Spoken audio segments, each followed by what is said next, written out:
بسم اللہ الرحمن الرحیم۔ گھر پر روزانہ یہ آیت پڑھا کرو، اللہ کی قسم حکومت کرو گے؟ کیا لوگ آپ کو تنگ کرتے ہیں؟ اس آیت سے دنیا کو حیران کر دو۔ محترم ناظرین، قرآن مجید اللہ تعالیٰ کا وہ معجزانہ کلام ہے جس کے نور نے نہ صرف دلوں کو روشن کیا بلکہ صدیوں سے انسانیت کی زندگیوں کو بدلتا چلا آ رہا ہے۔ قرآن کی برکت، اس کی تاثیر، اس کا اثر اور اس کی روحانی طاقت ایسی ہے کہ انسان جتنا اس کے قریب ہوتا جاتا ہے اتنا ہی اس کا باطن صاف ہوتا جاتا ہے۔ حدیث نبوی صلی اللہ علیہ وآلہ وسلم میں بے شمار مقامات پر قرآن کی عظمت، اس کے نور اور اس کی برکتوں کا ذکر موجود ہے۔ قرآن اہل ایمان کے لیے نور ہے۔ اس حوالے سے نبی کریم صلی اللہ علیہ وآلہ وسلم نے فرمایا، قرآن تمہارے لیے یا تو حجت بنے گا یا تمہارے خلاف ہوگا۔ اس حدیث میں قرآن کو ایسی روشنی قرار دیا گیا ہے جو بندے کے اعمال کے مطابق اس کی راہ کو روشن بھی کر سکتی ہے یا اسے تنبیہ بھی کر سکتی ہے۔ قرآن پڑھنے والوں کے دل نور سے بھر جاتے ہیں۔ رسول اللہ صلی اللہ علیہ وآلہ وسلم نے فرمایا، جس کے سینے میں قرآن کا کچھ حصہ بھی نہیں وہ ویران گھر کی طرح ہے۔ ویران گھر وہ ہوتا ہے جس میں نہ چراغ ہو نہ زندگی۔ اسی طرح وہ دل جس میں قرآن کا ذکر نہ ہو نور سے خالی اور بے برکت رہتا ہے۔ قرآن گھر کو روشن کرتا ہے۔ نبی صلی اللہ علیہ وآلہ وسلم نے فرمایا، اپنے گھروں کو قرآن کی تلاوت سے روشن کرو، انہیں قبریں نہ بنا دو۔ یہ حدیث واضح کرتی ہے کہ قرآن کی تلاوت گھر میں نور، برکت، رحمت اور سکون کا سبب بنتی ہے۔ جہاں قرآن پڑھا جائے وہاں فرشتے اترتے ہیں اور شیطان بھاگ جاتا ہے۔ قرآن شفا ہے۔ حدیث میں آتا ہے، سورہ فاتحہ ہر بیماری کے لیے شفا ہے۔ یہ بیان اس حقیقت کی طرف اشارہ کرتا ہے کہ قرآن جسمانی، روحانی اور ذہنی بیماریوں کے لیے اللہ تعالیٰ کی طرف سے شفا کا ذریعہ ہے۔ قرآن پڑھنے والے اعلیٰ درجے کے حامل ہیں۔ رسول اللہ صلی اللہ علیہ وآلہ وسلم نے فرمایا، سب سے بہترین لوگ وہ ہیں جو قرآن سیکھیں اور سکھائیں۔ یہ فضیلت بتاتی ہے کہ قرآن کے ساتھ تعلق نہ صرف دنیا بلکہ آخرت میں بھی بلند مرتبہ عطا کرتا ہے۔ قرآن قیامت میں اپنے پڑھنے والوں کے لیے نور بنے گا۔ رسول اللہ صلی اللہ علیہ وآلہ وسلم نے فرمایا، روز قیامت قرآن اور اس کے پڑھنے والے دونوں کو لایا جائے گا اور قرآن ان کے حق میں سفارش کرے گا۔ ان تمام احادیث سے یہ حقیقت بالکل واضح ہے کہ قرآن محض ایک کتاب نہیں بلکہ نور، برکت، رحمت، شفا، حفاظت اور ہدایت کا خزانہ ہے۔ جو شخص قرآن سے تعلق بناتا ہے اللہ اس کی زندگی کو روشن کر دیتا ہے۔ یہ نور صرف گھروں میں نہیں بلکہ انسان کے دل، زبان، فکر اور عمل تک پہنچ کر زندگی کے ہر گوشے کو متاثر کرتا ہے۔ تو ناظرین محترم، ہمارا آج کا وظیفہ بھی قرآن پاک کی ایک ایسی حیرت انگیز آیت کے بارے میں ہے کہ اگر آپ اس آیت کو روزانہ اپنے گھر میں پڑھتے ہیں تو آپ دنیا پر حکومت کریں گے۔ اگر لوگ آپ کو تنگ کرتے ہیں تو آپ اس آیت کو روزانہ پڑھنے کا معمول بنا لیں تو آپ بڑے بڑوں پر حکومت کریں گے۔ وہ لوگ آپ کے ماتحت ہو جائیں گے، آپ کو کوئی ہلا نہیں سکے گا۔ آپ یقین کریں کہ یہ ایسی آیت ہے، آج تک جس کو دیکھا، جس نے بھی یہ آیت پڑھی، اللہ رب العزت نے اس کو وہ طاقت عطا فرمائی کہ اس نے دنیا کے بڑے بڑے بادشاہوں کو بھی بدل کر رکھ دیا۔ لوگوں نے آج تک اس آیت کو سمجھا نہیں، لیکن جنہوں نے سمجھا اور جنہوں نے اس آیت پر عمل کیا انہوں نے واقعی بادشاہت اپنے ہاتھوں میں رکھی اور وہ کامیاب رہے۔ اللہ نے ان کو اتنا کامیاب کیا کہ ان کا سر ہمیشہ اونچا رہا۔ تو اگر آپ بھی اس آیت کے ذریعے دنیا کو حیران کرنا چاہتے ہیں تو یہ آیت پڑھنے کا معمول بنا لیں، کیونکہ اس آیت کے پڑھنے سے آپ کی معاشرے میں عزت، شہرت، دولت، ہر معاملے میں آسانی ہوگی۔ آپ کے حالات میں کچھ ایسا ہونا شروع ہو جائے گا کہ لوگ آپ کے دیوانے ہو جائیں گے۔ لوگ آپ سے پوچھ پوچھ کر کام کریں گے، جیسا آپ چاہیں گے لوگ ویسا ہی کریں گے۔ تو ناظرین، قرآن پاک کی اس پیاری سی آیت کے بارے میں جاننے کے لیے گزارش ہے کہ ویڈیو کو آخر تک لازمی دیکھیے گا تاکہ آپ اس آیت کا روزانہ عمل کر کے لوگوں کو حیران کر دیں اور ان پر حکومت کر سکیں۔ محترم ناظرین، انسان کی زندگی میں کچھ لمحے ایسے آتے ہیں جب دکھ، بے بسی اور بے سکونی دل کے دروازے پر یلغار کر دیتے ہیں۔ کبھی لوگ باتوں سے دل توڑتے ہیں، کبھی حالات راستہ روک لیتے ہیں، کبھی قسمت خاموش رہتی ہے اور کبھی انسان خود اپنے آپ سے بیزار ہو جاتا ہے۔ ایسے میں انسان ایک ایسے سہارے کی تلاش میں رہتا ہے جو نہ صرف اسے مضبوطی دے بلکہ اس کے دل میں امید کی نئی روشنی پیدا کرے۔ جب دنیا کی بولیاں کڑوی ہو جائیں، جب رشتوں کی گرم جوشی مدھم پڑ جائے، جب محنت کا پھل دیر سے ملے اور جب ہر قدم پر کوئی نہ کوئی رکاوٹ کھڑی ہو جائے تو دل بے اختیار پکار اٹھتا ہے یا اللہ میں کس کے پاس جاؤں؟ ایسے ہی لمحوں میں قرآن کی ایک آیت، ایک ذکر یا ایک دعا انسان کے ٹوٹے ہوئے حوصلے کو سنبھال لیتی ہے۔ اللہ کا کلام وہ کلام ہے جس نے بے بسوں کو مضبوط کیا، کمزوروں کو بلند کیا، مایوسوں کو امید دی اور گرے ہوئے دلوں کو اٹھا کر سربلند کیا۔ کچھ آیات ایسی ہیں جو امید کے دروازے کھولتی ہیں، کچھ وہ ہیں جو خوف دور کرتی ہیں، کچھ رزق بڑھاتی ہیں، کچھ دلوں کو روشن کرتی ہیں، اور کچھ ایسی ہوتی ہیں جو انسان کے اندر کی سستی، بے حسی اور کمزوری کو توڑ کر اسے کردار کی بلندیوں تک لے جاتی ہیں۔ آپ نے شاید کئی بار سنا ہوگا کہ یہ آیت پڑھو یہ مشکل آسان ہو جائے گی، یا یہ دعا پڑھو یہ مسئلہ حل ہو جائے گا، لیکن کبھی کبھی انسان کو محض الفاظ نہیں بلکہ ایک یقین، ایک جذبہ، ایک نیا ولولہ درکار ہوتا ہے۔ جب کوئی کہتا ہے گھر پر روزانہ یہ آیت پڑھا کرو، اللہ کی قسم حکومت کرو گے، تو اس جملے کے پیچھے صرف الفاظ نہیں ہوتے، ایک پوری دنیا ہوتی ہے۔ وہ دنیا جس میں انسان اللہ پر بھروسہ کرنا سیکھتا ہے، اپنی محنت کو مضبوط کرتا ہے اور مشکلات کا مقابلہ حوصلے سے کرتا ہے۔ ایسے لوگ بھی ہوتے ہیں جو ہر وقت دل دکھاتے ہیں، راستے میں کانٹے بچھاتے ہیں، باتوں کے ذریعے زخم دیتے ہیں یا حقارت سے دیکھتے ہیں۔ کبھی خاندان والے، کبھی دوست، کبھی ساتھی، کبھی زمانہ ہی مخالف بن جاتا ہے۔ ایسے میں انسان سوچتا ہے آخر میں کب تک برداشت کرتا رہوں، کب تک صبر کرتا رہوں، کب تک خاموش رہوں؟ لیکن حقیقت یہ ہے کہ انسان کی اصل طاقت اس کا صبر اور اس کا یقین ہوتا ہے، اور جب یہ یقین اللہ کے کلام سے جڑ جائے تو پھر کوئی طاقت اسے نیچا نہیں دکھا سکتی۔ اسی یقین کی بنیاد پر بعض آیات ایسی بھی ہیں جنہیں پڑھ کر دل کی کیفیت بدل جاتی ہے، جیسے دل کی دھڑکن صاف ہو جائے، خیالات میں روشنی بھر جائے، اندر کا خوف پگھل جائے اور انسان کو یوں محسوس ہو کہ جیسے اس کے سامنے نئے راستوں کے دروازے کھل رہے ہوں۔ یہ حیرت انگیز تبدیلی محض الفاظ کی نہیں بلکہ اللہ کے کلام کی برکت کی ہوتی ہے۔ یہی وجہ ہے کہ کہا جاتا ہے اس آیت سے دنیا کو حیران کر دو۔ ناظرین، دنیا کو حیران کرنا دراصل لوگوں کے سامنے کوئی کرامت دکھانا نہیں بلکہ اپنی زندگی میں ایسی تبدیلی لانا ہے جو دوسروں کو سوچنے پر مجبور کر دے۔ جب اللہ اپنے بندے کا دل مضبوط کر دے، اس کی راہیں آسان کر دے، اس کی منزلیں کھول دے اور اس کی محنت کو کامیابی سے نوازے، تو دیکھنے والے خود حیران ہو جاتے ہیں کہ آخر ایسا کیا کر لیا گیا۔ حالانکہ حقیقت یہی ہوتی ہے کہ اس نے اللہ کی طرف رجوع کیا، اس نے اپنی دعا کو مضبوط کیا، اپنے عمل کو سنوارا اور اپنے ارادوں کو مضبوط رکھا۔ اپنے گھر میں بیٹھ کر اپنی مشکلات کو ساتھ رکھتے ہوئے، اپنے دکھ دل میں چھپائے ہوئے اگر آپ اللہ کے کلام کو اپنا ساتھی بنا لیں تو یقین کریں آپ کی دنیا ضرور بدلے گی۔ قرآن کا نور کبھی خالی نہیں جاتا، بعض اوقات نتیجہ فوراً مل جاتا ہے اور کبھی وقت لگتا ہے، لیکن اللہ کی طرف بڑھا ہوا قدم کبھی ضائع نہیں جاتا۔ یہ تعارف اس آیت کے اثرات، اس کی روحانیت اور اس کے اندر چھپی طاقت کو بیان کرنے کے لیے ہے، تاکہ دل میں وہ شوق جاگے جس سے انسان نہ صرف اس آیت کو پڑھے بلکہ یقین کے ساتھ پڑھے، کیونکہ اللہ کا کلام صرف پڑھنے کے لیے نہیں بدلنے کے لیے نازل ہوا ہے، دل بدلنے کے لیے، حالات بدلنے کے لیے اور زندگی بدلنے کے لیے۔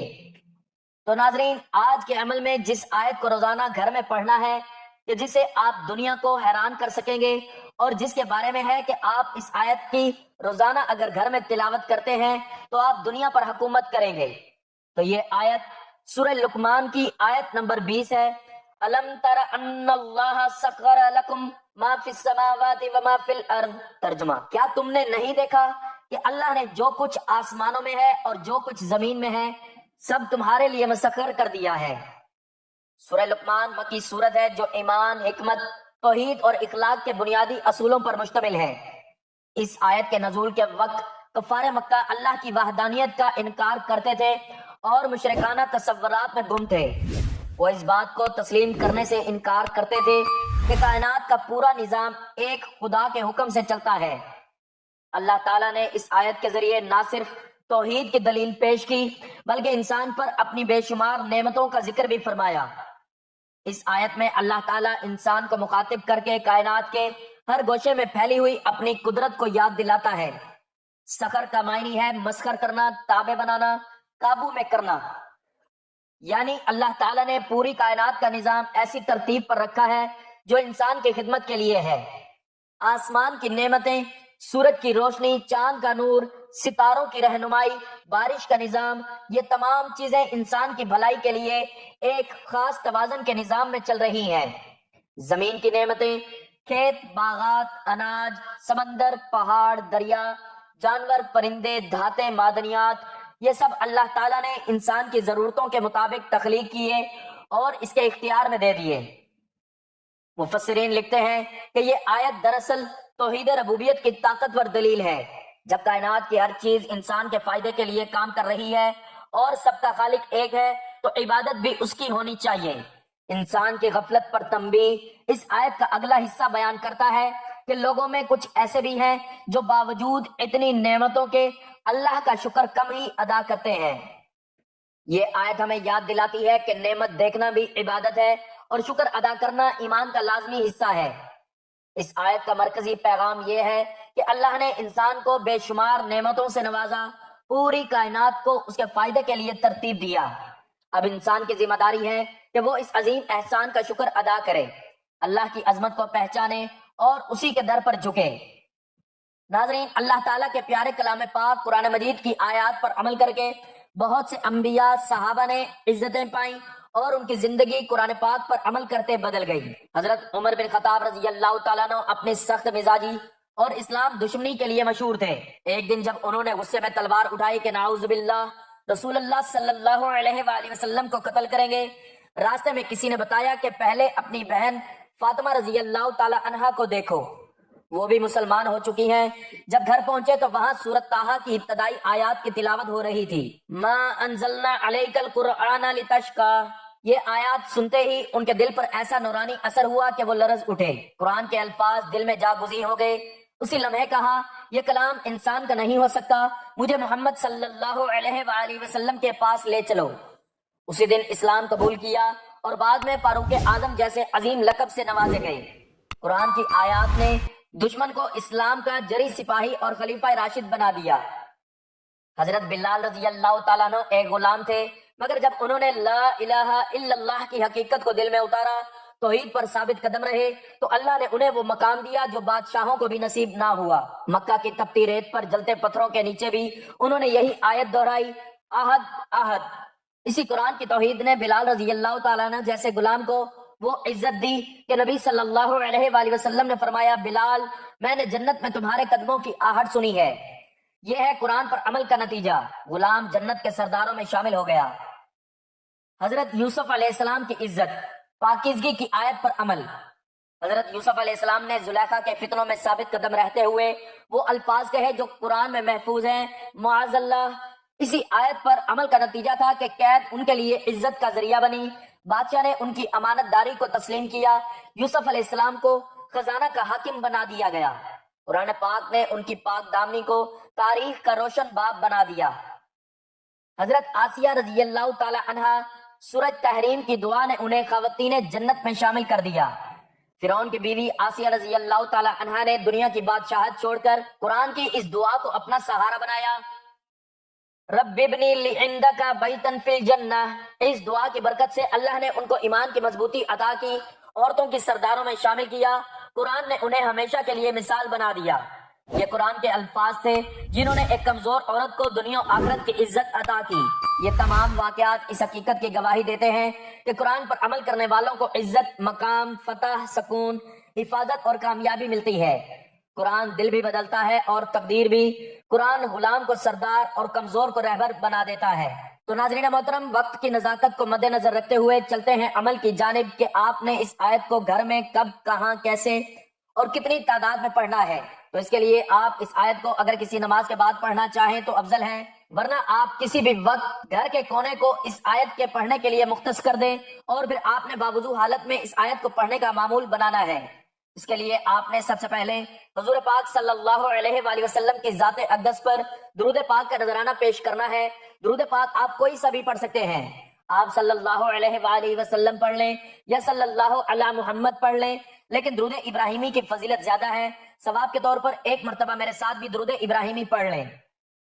اللہم صلی علی محمد وعلی آل محمد کما صلیت علی ابراہیم وعلی آل ابراہیم انک حمید مجید۔ اللہم بارک علی محمد وعلی آل محمد کما بارکت علی ابراہیم وعلی آل ابراہیم انک حمید مجید۔ ناظرین یہ آیت بہت ہی اعلیٰ ہے، میں خود بھی پریشان ہو جاتا ہوں جب اس وظیفے کے بارے میں سوچتا ہوں۔ اصل میں میرا مقصد ایسا نہیں کہ لوگوں پر روب ڈالوں یا لوگوں کو میں اپنے ماتحت کروں کہ لوگ مجھ سے پوچھ کر کام کریں۔ تو ناظرین بعض معاملات بڑے خاص ہیں۔ یہ ایسی آیت ہے مثال کے طور پر کہ کون کون استعمال کر سکتا ہے۔ اس آیت کو ایسی خواتین جو اپنے گھروں میں بڑی مسکین بن کے رہتی ہیں، ان کے اوپر ان کی ساس کا، نند کا، خامند کا اتنا زیادہ روب دبدبا ہے کہ وہ بیچاری خدمت کر کے بھی عزت نہیں حاصل کر پا رہی، وہ خدمت کر کے بھی نہ وہ عزت حاصل کر پا رہی ہیں، نہ وہ مقام حاصل کر پا رہی ہیں۔ اس آیت کا وظیفہ ایسی خواتین بھی کر سکتی ہیں، اور وہ ساس بھی کر سکتی ہے جو بہو کے ہاتھوں تنگ ہے، یا وہ ماں باپ بھی کر سکتے ہیں جو اپنی اولاد کے ہاتھوں تنگ ہوں، یا وہ ملازم بھی کر سکتا ہے جو اپنے مالک کی وجہ سے پریشان ہو کہ مالک اس کی عزت نہیں کرتا، اور کوئی اس کے اتنے زیادہ محنت کرنے کے باوجود اس کی تنخواہ نہیں بڑھاتا، اور وہ ہمیشہ اس کو دھتکارتا رہتا ہے کہ میں تجھے نوکری سے نکال دوں گا، تو وہ بھی یہ عمل کر سکتا ہے۔ اور ناظرین آپ کو ان لوگوں کے بارے میں بھی بتاؤں گا جنہوں نے اس آیت کا وظیفہ کیا، وہ کون لوگ ہیں، اور ان کا آپ سن کر حیران ہو جائیں گے، اور آپ یقین کریں آپ کہیں گے کہ آپ نے یہ وظیفہ پہلے کیوں نہیں بتایا۔ جو لوگ اس کو کر رہے ہیں وہ ایسے کامیاب ہیں ماشاءاللہ، اور اللہ ان کو ہمیشہ کامیاب رکھے۔ میری یہ دعا ہے کہ ہمارے سر پر ان کا سایہ بھی سلامت رہے۔ تو ناظرین اگر آپ اس آیت کو کسی نماز کے بعد پڑھنے کا معمول بناتے ہیں تو آپ نے نماز فجر کے بعد اس کو پڑھنا ہے، یہ سب سے زیادہ افضل ہے۔ تو 3 مرتبہ درود پاک پڑھنے کے بعد آپ نے یہ آیت الم تر ان اللہ سخر لکم ما فی السماوات وما فی الارض، ترجمہ کیا تم نے نہیں دیکھا کہ اللہ نے جو کچھ آسمانوں میں ہے اور جو کچھ زمین میں ہے سب تمہارے لیے مسخر کر دیا ہے۔ صرف 31 مرتبہ پڑھ لینی ہے، اور اس کے بعد آپ نے 3 مرتبہ سورۃ الکوثر کی تلاوت کر لینی ہے۔ بسم اللہ الرحمن الرحیم، انا اعطیناک الکوثر فصل لربک وانحر ان شأنک هو الابتر۔ سورۃ الکوثر کی تلاوت کرنے کے بعد آپ نے قرآن پاک کی ایک اور آیت نصر من اللہ وفتح قریب صرف 7 مرتبہ پڑھ لینی ہے، اور اس کے بعد آخر میں اتنا ہی درود پاک پڑھنا ہے جتنا وظیفہ شروع کرنے سے پہلے پڑھا تھا۔ یہ عمل کر کے آپ پانی پر دم کر کے پانی بھی پی سکتے ہیں، یا پھر 3 مرتبہ اپنے ہاتھوں پر پھونک مار کر اپنے پورے جسم پر پھیر لینا ہے۔ انشاءاللہ اس عمل کی بدولت آپ کی زندگی میں ایسی تبدیلی آنا شروع ہو جائے گی کہ آپ خود حیران ہو جائیں گے۔ آپ خود سوچیں گے کہ میں وہی بندہ ہوں جس کو کوئی پوچھتا بھی نہیں تھا، اور آج سب میرے ساتھ ایسے برتاؤ کرتے ہیں کہ جیسے میں بادشاہ بن گیا ہوں، جیسے ساری طاقت میرے پاس آ گئی ہے، اور لوگ اس طاقت کے لیے آپ کے آگے پیچھے دوڑتے پھریں گے۔ آپ دنیا پر حکومت کریں گے اور دنیا آپ کو دیکھ کر حیران ہو جائے گی۔ دعا ہے کہ اللہ تعالیٰ نیکی کی بات کو سننے سمجھنے اور اس پر عمل کرنے کی توفیق عطا فرمائے۔ میرا سنانا اور آپ کا سننا اپنی بارگاہ میں قبول و منظور فرمائے، آمین۔ ناظرین گزارش ہے کہ اپنے رزق میں برکت، وسعت اور کشادگی کے لیے اللہ تعالیٰ کے 99 ناموں میں سے کوئی ایک نام لکھ کر کمنٹس میں ضرور شیئر کریں۔ اللہ تعالیٰ ہم سب کا حامی و ناصر ہو، آمین، جزاک اللہ۔